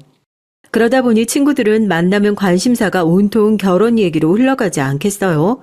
아무래도 결혼에 대해 얘기를 하게 되면 그 사람의 경제력에 대해 어렴풋이 예상이 가서 저는 말을 조심하는 편이었는데 친구들 중에서는 그런 친구들도 있고 아닌 친구들도 있었어요. 대표적인 예가 고등학교 동창생 모임과 대학 동기를 모임에서 차이였죠. 동창생들은요, 남편이 누가 됐던 별로 크게 개의치 않는 분위기였거든요.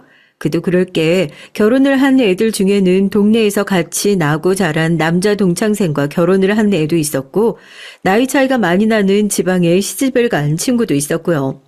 아무래도 제가 태어나고 자란 곳이 지방 소도시다 보니 사는 모습이라는 게 다 뻔했고, 거기에 대해 왈가왈부할 사람이 없는 건 당연했죠. 말 조심하는 건 당연했고요. 형편이 그만하다 보니 누가 얼마나 잘 산다더라, 누가 얼마나 못 산다더라. 주제가 되기보다는 그저 학생 시절 때 즐거웠던 추억 얘기, 그런 친구가 지금은 어디서 뭐라고 산다더라 하는 근황 소식을 전하는 게 주된 화제거리였습니다. 그렇지만 대학 동기들 모임 분위기는 달랐어요. 왜 대학부터 다들 점수 맞춰서 가는 곳이라 어느 학교에 가느냐에 따라 비교가 시작되는 곳이잖아요. 그래서 그런지 학교를 다닐 때에도 누가 무슨 가방을 매는지, 누가 어디에 취업을 하는지 견제가 많았고, 졸업을 해서도 맨날 누가 어디에 해외여행을 갔다더라, 누구 요새 의사를 만난다더라 하는 비교의 비교가 끝이 없는 얘기들이 참 많았죠. 우리 대학교 때 수업 같이 듣던 애 기억나? 키 좀 조그맣고 얼굴에 여드름 많다. 걔가 이번에 변호사랑 결혼을 했다더라? 어머, 진짜? 걔 팔자 폈다. 나도 소식 하나 들었어. 03학번에 치어리더 하던 선배 있잖아? 그 선배 이번에 스튜어디스로 취직했대. 이 얘기를 주로 전하는 건 대학 때부터 늘 같이 다니던 친구들이었어요. 저에겐 대학 때부터 함께해온 사총사가 있었습니다. 지금 생각해보면 그 애들은 참 대학을 다닐 때부터도 저를 많이 무시했었어요. 제가 대학교에 입학을 할 무렵에는 정말 통통했거든요. 대학교에 가기만 하면 살이 저절로 빠진다는 엄마 아빠 말만 듣고 열심히 공부하고 스트레스를 먹는 걸로 많이 풀었더니 대학교 1학년 때는 같은 과 여자애들 중에서 제가 제일 뚱뚱할 정도였죠. 그러다가 1학년 겨울방학 때 독한 마음을 먹고 살을 쫙 빼버렸거든요. 제가 봐도 다른 사람으로 전신 성형수술이라도 한 모습으로 변신했어요. 살이 빠지니 화장할 맛도 나고 옷을 사입을 맛도 나니 더욱더 스스로 꾸미고 그러니 전보다는 몇 배 예뻐지더라고요. 우와, 넌 내가 알던 애 맞냐? 정말 예뻐졌다. 이래서 살찐 사람들 두고 극지하는 복권이라고 하는 건가? 너 오늘부터 내 여자애라. 웃긴다. 네가 뭔데 내 여자 타령이냐? 애한테 선택권을 줘야지. 야, 나도 너 마음에 든다. 네가 선택해봐. 얘야 나야. 이런 식으로 개강을 하고 그런 모습으로 나타나자 동기들이며 선배며 후배며 다들 난리가 난 거예요. 수업 끝나고 따라 나와서 번호를 묻는 남자들도 많았고요. 도서관에 있으면 음료수며 쪽지가 심심치 않게 올려져 있었고요. 동기들과 술자리에 가면 옆 테이블에서 막 마음에 든다고 말을 걸어오기도 했다니까요. 거짓말 안 하고 하루에 많게는 5번 아니 10번까지도 대시를 받아봤던 것 같아요. 근데 그렇게 되고 보니까 그 사총사 애들이 그렇게 저를 질투를 하는 것 같더라고요. 은근히 선배들이며 동기 후배들 앞에서 저를 깎아내리기 바빴어요. 진짜 얘가 인기 있는 이유를 모르겠어. 예전에 너무 뚱뚱했어서 그거랑 비교하니까 더 예뻐 보이는 건가? 너 너무 기고만장해하지 마. 그런 사람들이 다 비웃는다. 사람은 겸손해야지. 이런 식으로 얘기를 하고요. 그런 애들과 왜 지금까지 인연을 이어왔냐고 물으신다면 전 그때 학교에 친구가 정말 몇 명 없었거든요. 그나마 걔들이 저한테 대놓고 퉁박을 주고 그러긴 해도 같이 다녀주긴 하니까 시간표도 같이 짜고 공강 시간도 보내면서 가까이 지낼 수밖에 없더라고요. 그 사총사 중에 3명은 졸업과 동시에 일찍이 결혼들을 했어요. 걔들도 학교 다닐 때부터 한미모했거든요. 이건 저도 인정하는 부분이에요. 한 명은 나이는 좀 있지만 자영업을 여러 개 하는 부자 남편을 만나 결혼을 했고, 한 명은 한의사랑 결혼을 했고요. 나머지 한 명은 대학 때부터 사귀던 선배와 졸업도 하기 전에 아기가 생겨서 그만 혼인 신고부터 하고 살림을 차렸죠. 결혼식은 올리지 못했고요. 여러분께도 하나 물어볼게요. 여자는 부자 남편을 만나면 자기도 부자라고 생각을 하나요? 사실 남자도 마찬가지일 테지만 제 보기에는 유난히 여자들이 좀 그런 면이 있는 것 같더라고요. 왜 명품관에서 일하는 직원들도 자기네도 명품인 양 행동하고 그러잖아요.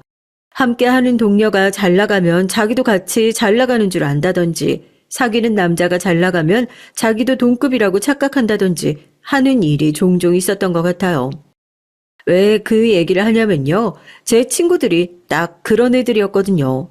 한의사 남편을 둔 친구는 자기도 의사인 줄 착각하고 부자인 남편을 둔 친구는 자기가 타고난 부자인 것처럼 행세를 하고요. 하다못해 대학 선배랑 그저 그런 결혼을 한 친구는 그 선배 외삼촌이 어디 정부기관 고위직이라나 뭐라나요. 그러면서 갑질을 하며 대우를 받으려는 면이 있더라고요. 가끔 그 대학 때의 사총사들과 만나서 차나 한잔 하려고 하면 의사 남편에게 시집을 간 친구는 막 호들갑을 떨면서 얘기를 해요. 어머, 너 안색이 왜 이렇게 어둡니? 어디 소화가 잘 안 되는 거 아니야? 이리 손목 내밀어봐. 내가 한번 맥 한번 짚어볼게. 네가 맥도 짚을 줄 알아? 그런 건 네 남편 전문 아니야? 남편이 전문이니까 나도 일가견이 있는 거지. 야, 원래 서당계 3년이면 풍어를 읊는다잖아. 이렇게 의학적인 지식을 뽐내기도 했는데 그게 다 오전에 TV에서 하는 건강 프로그램을 보면 흔히 나오는 내용이라 빤히 다 아는 내용들이거든요. 원래부터가 그런 성향이 좀 있는 건 알았지만 결혼들을 하면서부터 그게 좀 지나치다고 생각돼서 이제는 걔네들과 거리를 두어야겠다 생각을 했는데 제가 남편과 본격적인 결혼 준비에 들어가면서 이 친구들이 하는 참견이 선을 넘을 때가 많아서 손절까지 고려해야 하는 상황이 되기 시작했어요. 다들 그렇겠지만 결혼 준비가 처음이니 얼마나 모르고 궁금한 게 많아요. 우리나라 결혼식이 준비를 할 게 워낙 많기도 많잖아요. 그래서 이미 결혼을 한 친구들에게 이것저것 물을 때가 많았는데요. 고등학교 동창 모임에서 물으면 친구들은 이렇게 말했어요. 이번에 신혼집 구해야 되는데 걱정이다. 요새 집값이 너무 비싸잖아. 정부에서 지원해주는 신혼부부 대출 알아봤어? 그거 금리가 싸던데. 어지간하면 그걸로 대출 받아서 전셋집으로 구해. 나 처음에 아무것도 모르고 월세로 구했는데 나중에 계산해보니까 다달이 나간 월세가 어찌나 아깝던지.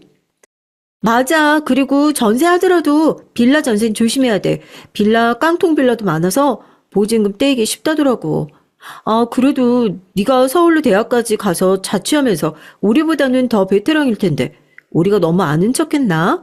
신혼집 구하면 꼭 알려줘. 집들이 초대하면 선물 사서 놀러 갈게.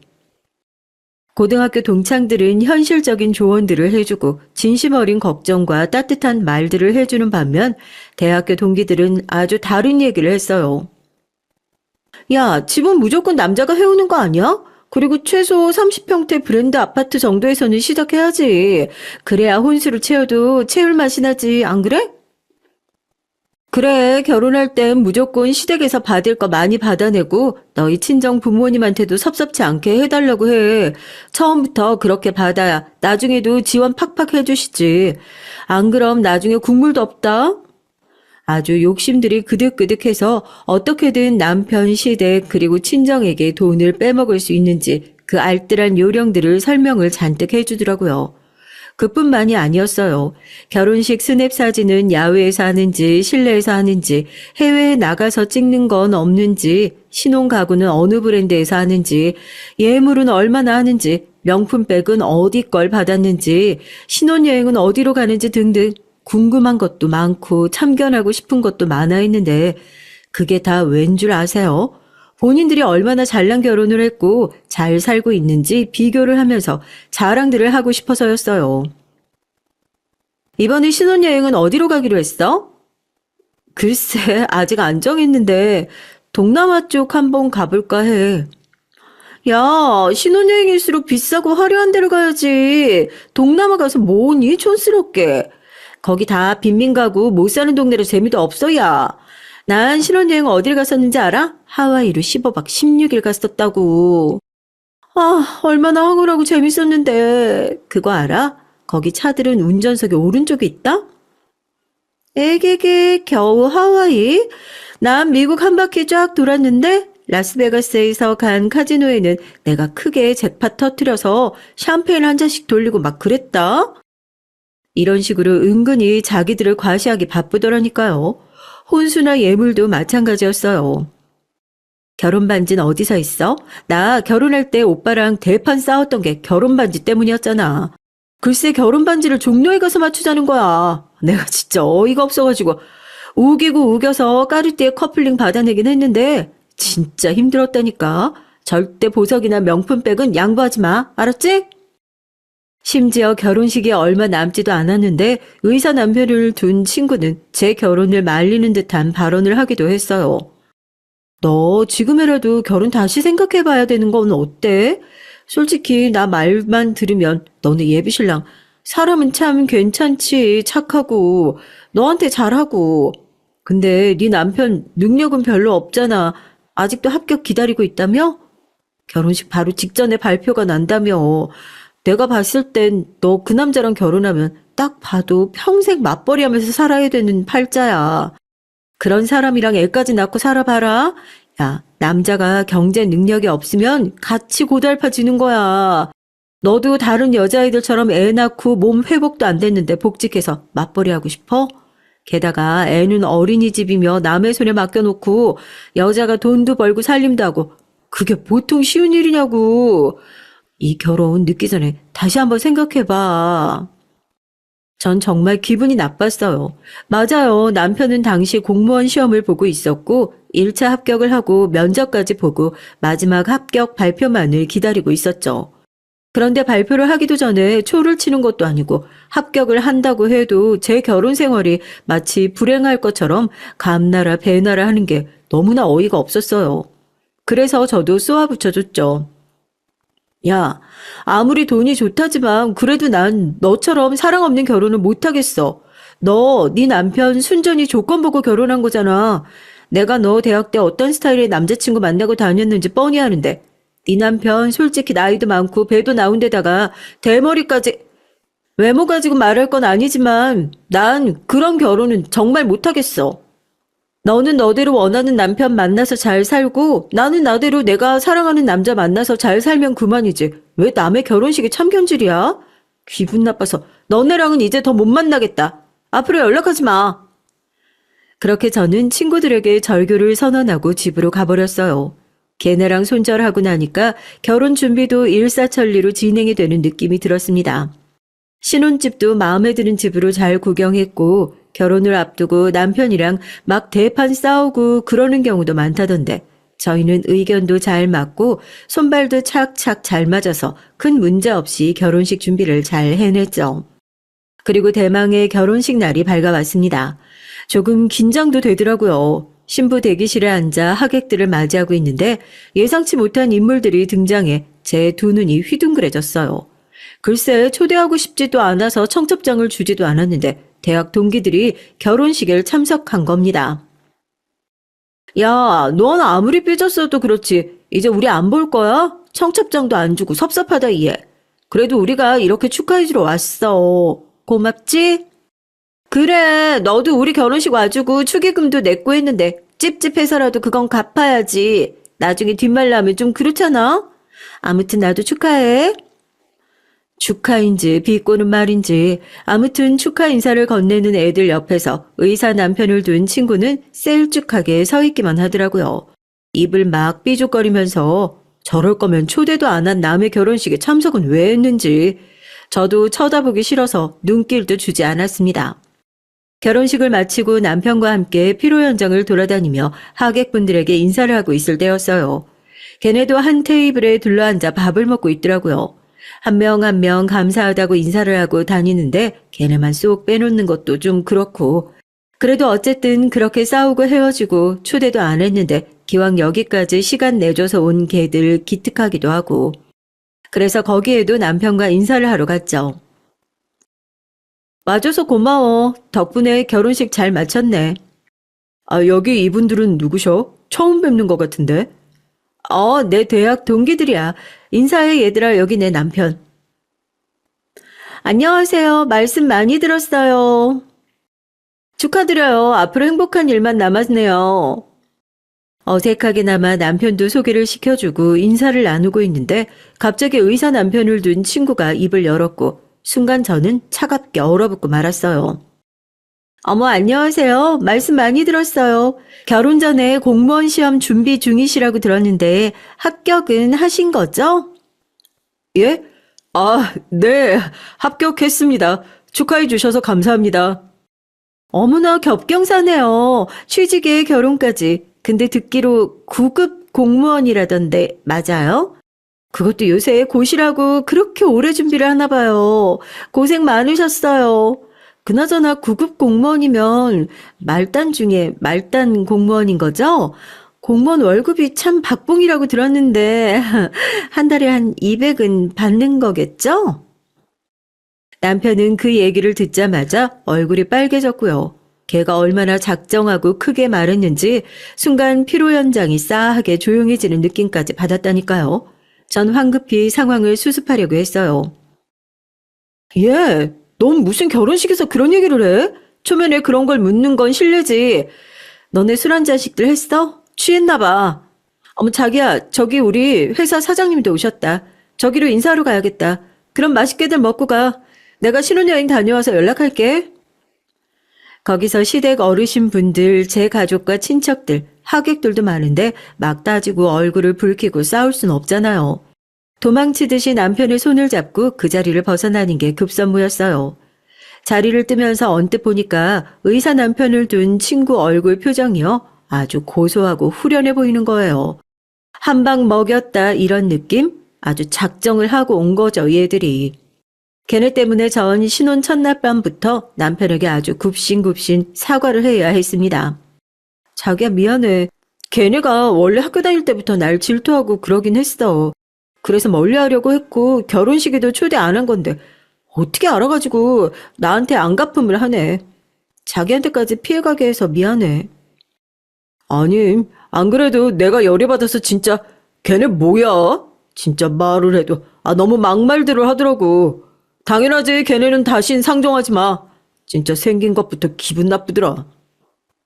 알았어. 그렇게 할게. 정말 미안해. 다행히 남편은 처음 있는 일이기도 하고 그 친구들과 앞으로 안 만난다고 하니 넘어간다고 했지만 문제는 시댁 어른들이었습니다. 결혼식장에서 제 친구들이 남편을 무시하는 발언을 한 걸 시댁에서 아시고는 정말 노발대발 하셨어요. 대체 너는 인맥 관리를 평소에 어떻게 하길래 그런 상스러운 것들이 친구라고 식장에 와서 입을 놀리게 해? 난 살다 그런 천박한 말 처음 들어봤다. 우리 집안이 그런 말을 들을 집안도 아니고 우리 애가 그런 말 들을 짓 한 것도 하나 없어. 성실하고 착실하게 공부해서 자기가 하고 싶은 꿈을 비로소 이루게 됐는데 뭐? 월 200밖에 못 버는 못난이 취급을 해? 그것도 새 출발하는 남의 부부 결혼식장에 와서 내 친구들이며 친척 어르신들이며 불쾌하고 화가 난다고 한마디씩 보태는데 난 또 얼굴이 화끈거려 죽는 줄 알았다. 나 역시 너희 어머니와 같은 입장이야. 너도 나중에 자식 낳아보면 알게다. 내 자식이 어디 남의 입방아에 함부로 오르내리는 걸 부모가 듣게 되면 얼마나 속이 상하는 줄 아니? 내가 보기엔 그 친구들 관상도 그렇고 옷차림이며 행동거지가 영 어울리면 못 쓸 친구들인 것 같더구나. 절대 가까이 하지 말거라. 그렇게 저는 결혼하자마자 시어머님, 시아버지에게 눈물이 쏙 빠지도록 흠씬 혼이 나고 말았어요. 그런데 여러분, 그 일이 거기에서 끝났다면 제가 이렇게 사연을 보내지 않았겠죠. 세상에 사람들 입이라는 게 얼마나 무서운지 그날 결혼식장에서의 일을 계기로 제 친구들이며 지인들에게 아주 이상한 소문이 돌기 시작했어요. 신혼여행을 다녀와 출근을 했는데 왠지 사람들 분위기가 이상한 거예요. 좀 수근수근 되는 것 같기도 하고 친한 같은 팀 직원에게 물어봤더니 글쎄 제 남편에 대해 안 좋은 얘기가 퍼지고 있다는 겁니다. 내 개인적인 느낌인 건진 모르겠는데 요즘 사람들 분위기가 좀 이상하다. 나만 보면 무슨 얘기를 하다가 말고 자리 뜨는 게 내 얘기하는 것 같은데 뭐 아는 거 있어? 안 그래도 언니한테 얘기할까 말까 고민하고 있었는데 언니는 당사자니까 알고 계셔야 할 것 같아서 얘기해드리는 거예요.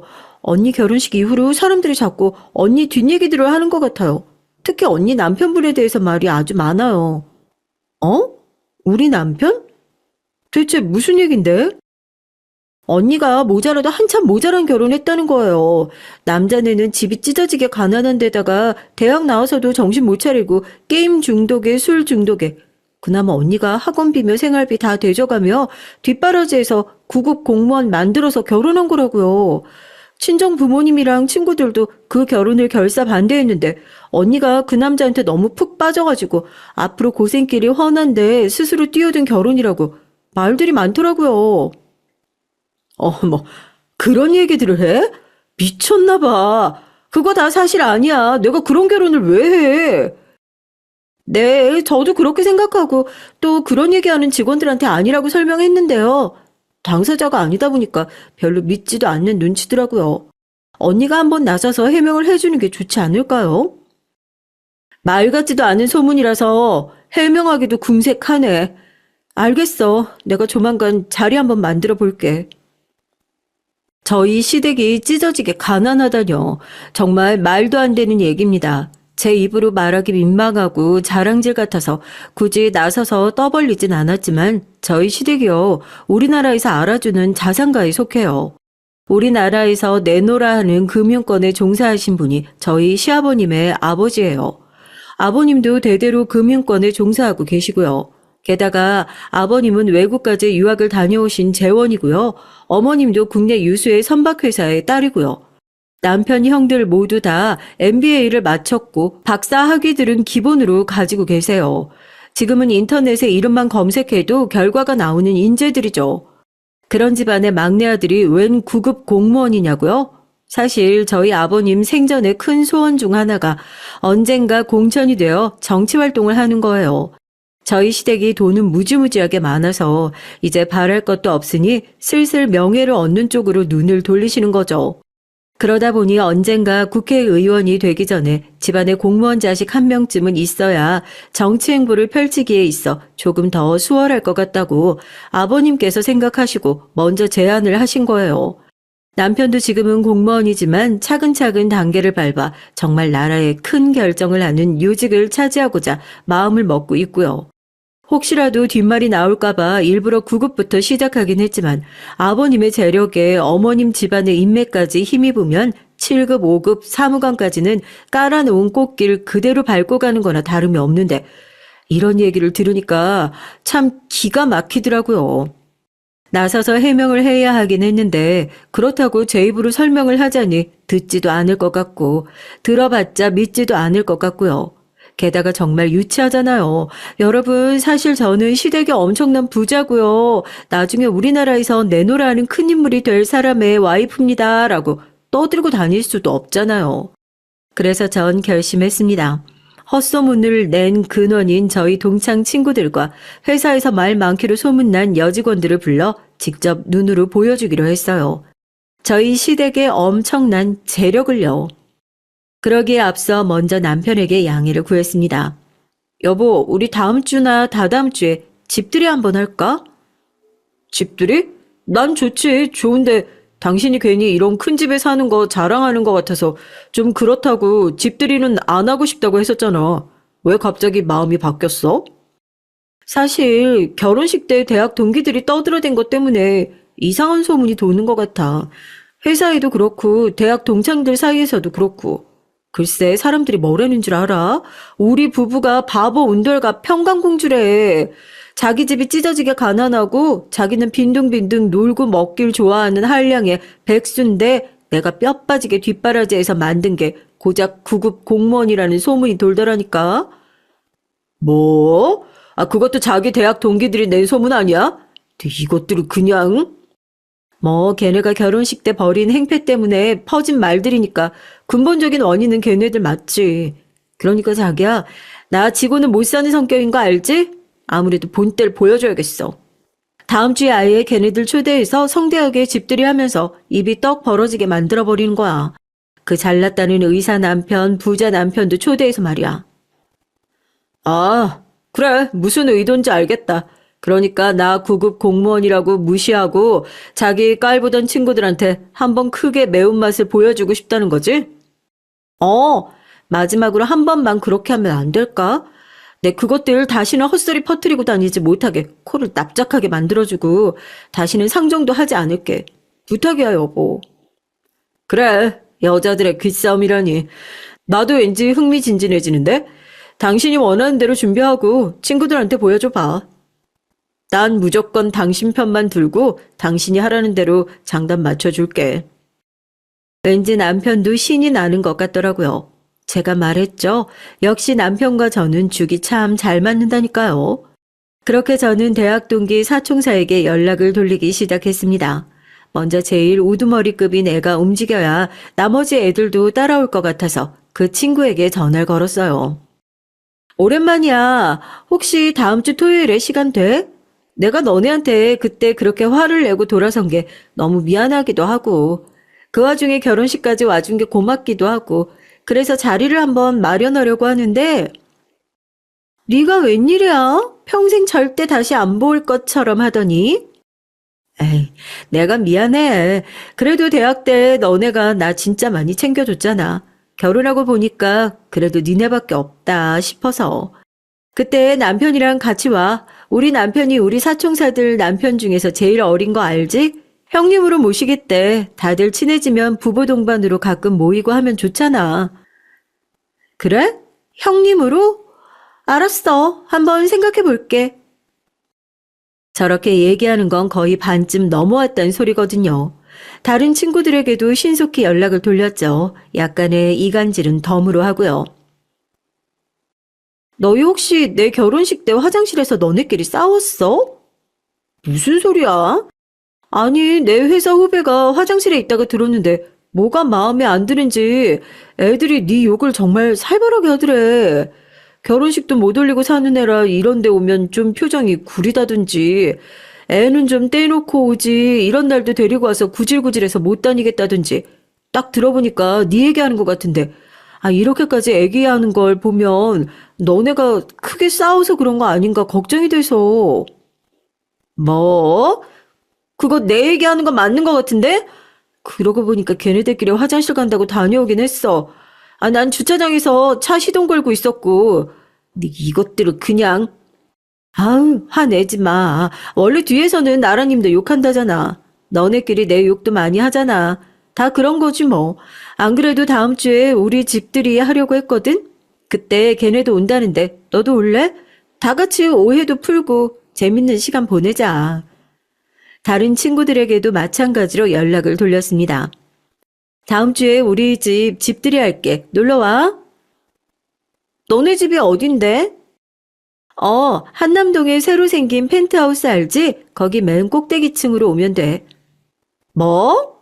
거기가 니네 집이야? 말도 안 돼. 거기 90억이 넘는데 거기가 니네 신혼집이라고? 어, 어떻게 그렇게 됐어. 집 구경도 할 겸 남편 데리고 와. 다른 애들도 온다고 했어. 은근슬쩍 저희 집 주소도 흘리고 했더니 다들 빼지도 않고 온다고들 하더라고요.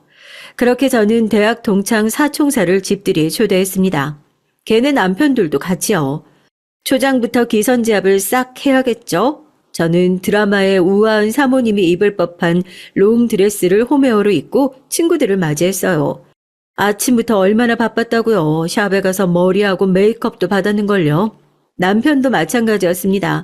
샵에 가서 간단한 피부 관리와 머리 손질을 받았고 꾸민 듯 안 꾸민 듯 적당히 편안하면서도 값비싼 명품 옷을 골라 입었죠. 남자들의 자존심은 시계라면서요.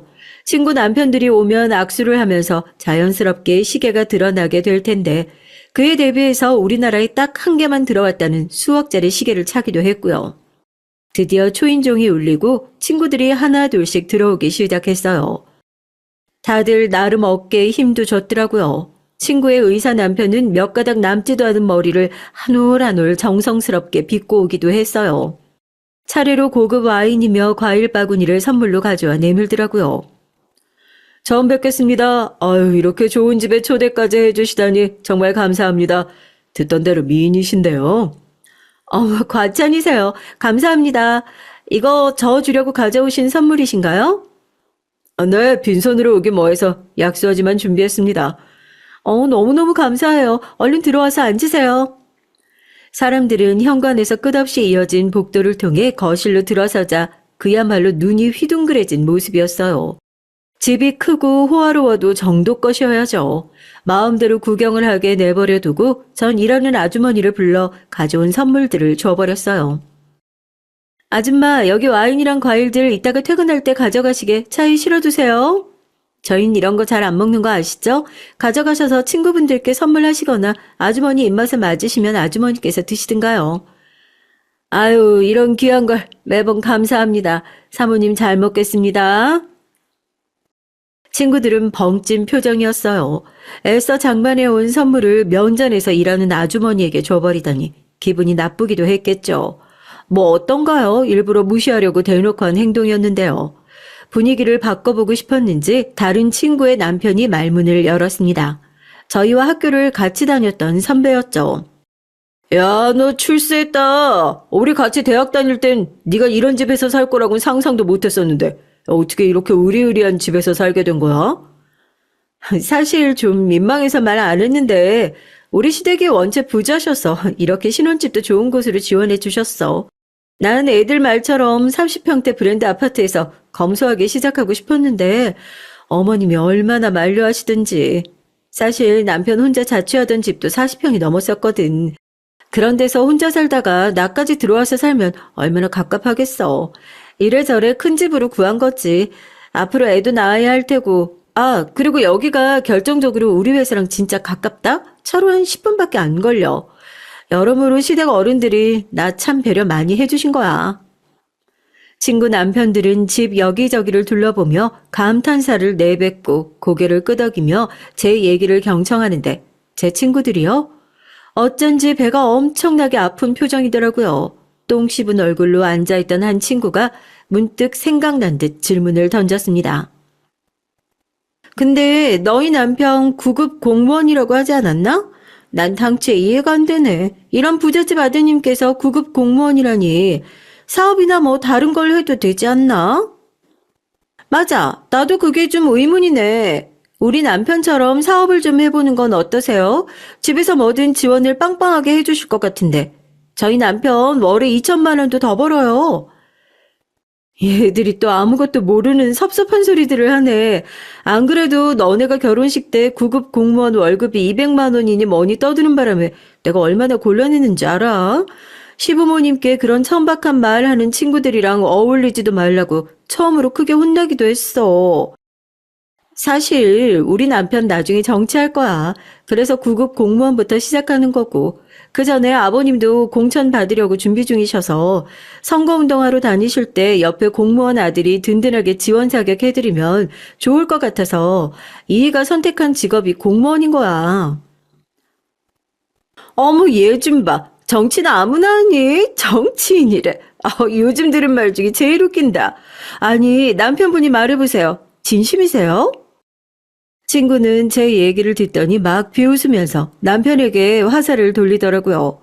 제 남편은 정색을 하고 얘기를 했습니다. 제가 못할 것 같으세요? 그럼 몇 년 지켜보시죠. 전 자신 있거든요. 이 사람이 그렇게 될 수 있도록 내조도 잘 해줄 거라고 믿어요. 자자, 재미없는 얘기 그만하시고 식사들부터 하시죠. 아주머니, 준비 다 됐죠? 남편의 리드에 따라 저희는 식사 테이블로 자리를 옮겼어요.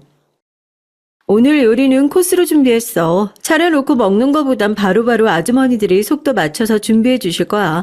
맛있는 거 많이 준비했으니까 시간 넉넉히 잡고 즐겨보자고. 우리 샴페인도 한 잔씩 할까? 저희 아주머니들이 가져다 주신 샴페인을 보고 친구들이며 남편들은 입이 떡 벌어지더라고요. 한 병에 100만 원을 호가하는 비싼 술이었거든요. 아유, 덕분에 저희가 귀한 술과 맛있는 음식을 대접받네요. 제가 건배사를 외치겠습니다. 다들 잔 들어주세요. 시작하는 예비 정치인 부부의 멋진 미래를 위하여.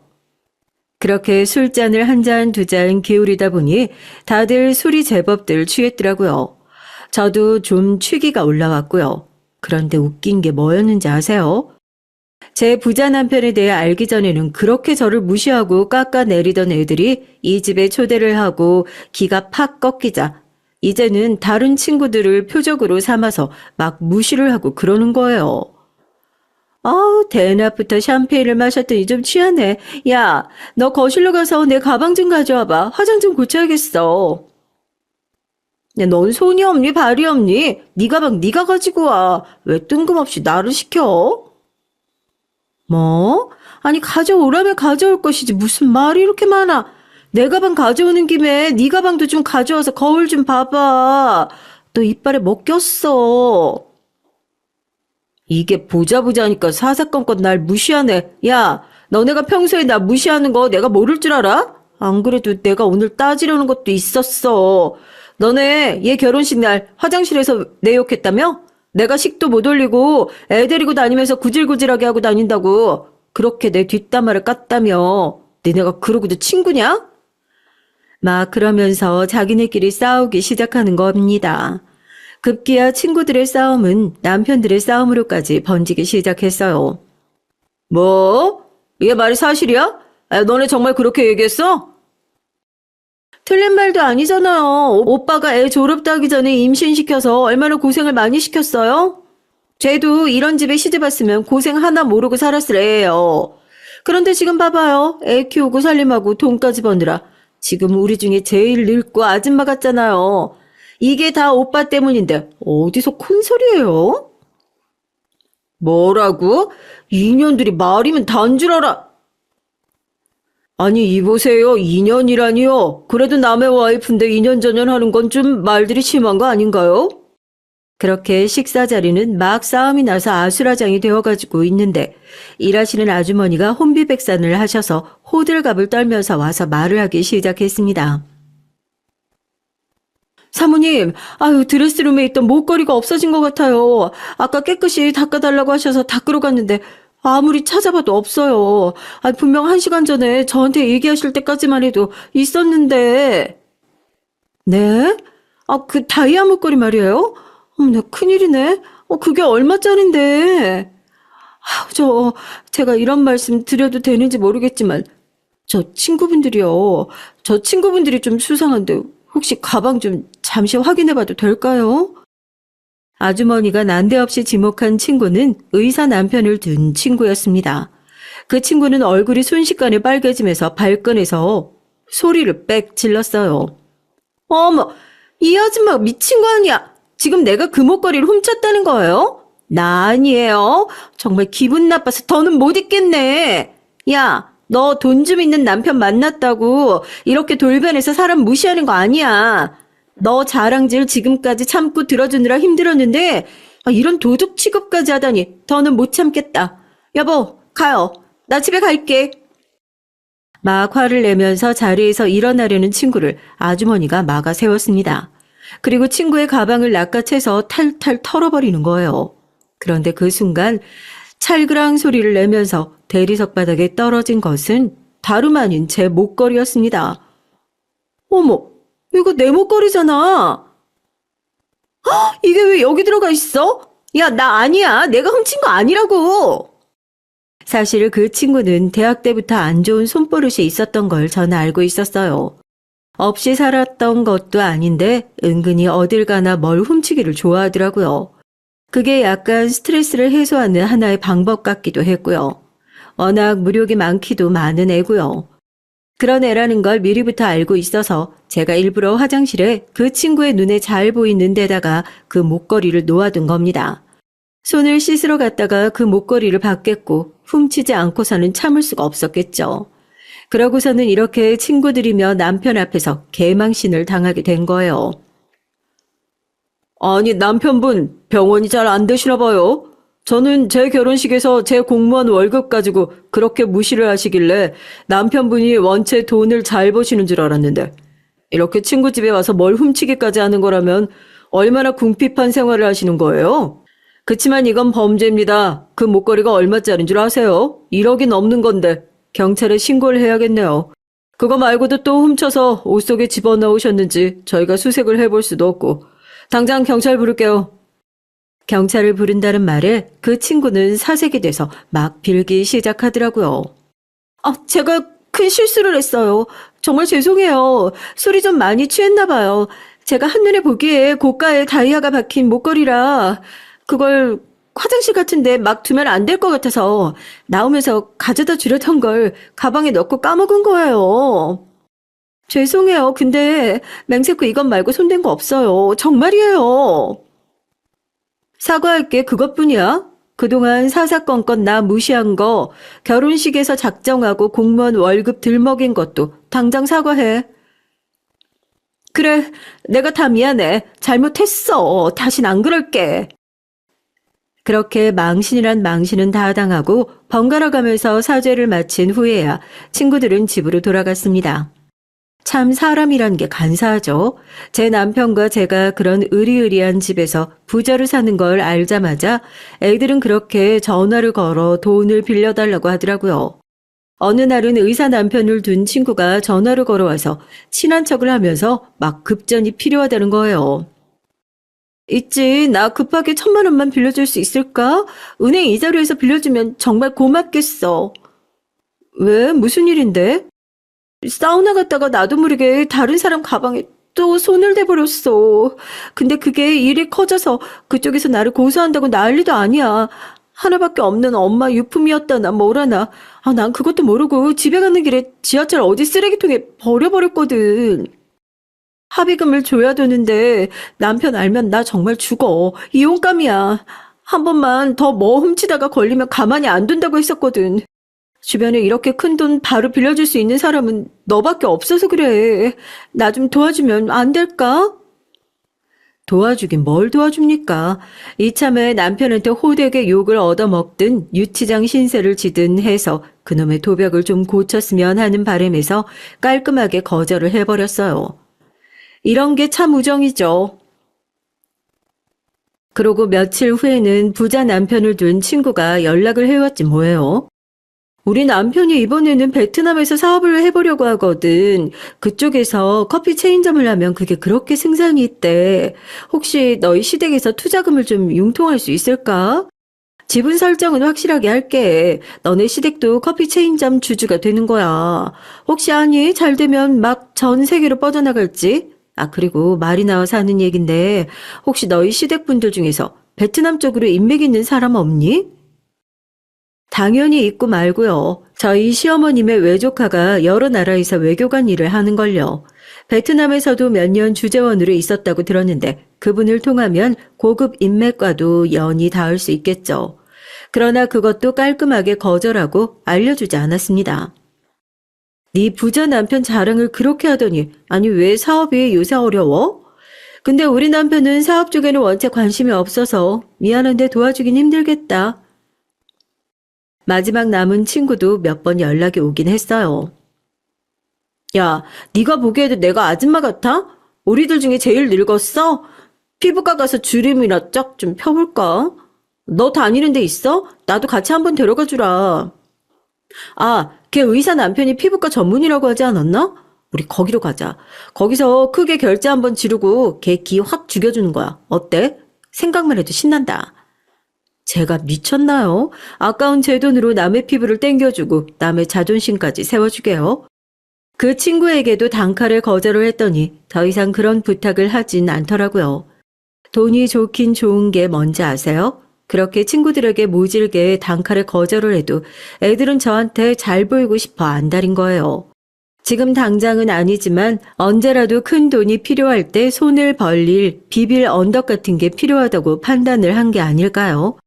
그렇지만 전 그 사총사에게 비빌 언덕이 되어줄 생각은 추호도 없습니다. 전 이번 일을 계기로 진짜 친구를 남기고 가짜 친구를 걸러낼 수 있게 됐어요. 우정에도 참 우정과 거짓 우정이 있다는 걸 알게 된 셈이죠. 제 진짜 친구들은 제가 결혼할 때 진심으로 제 얘기에 귀 기울여주고 따뜻한 마음을 나눠준 고등학교 동창생들이라고 생각해요.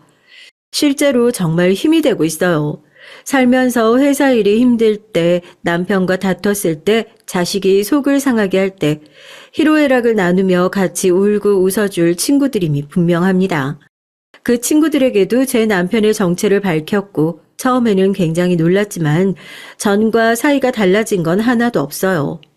이젠 당당하게 친구들에게 도움을 주긴 해요.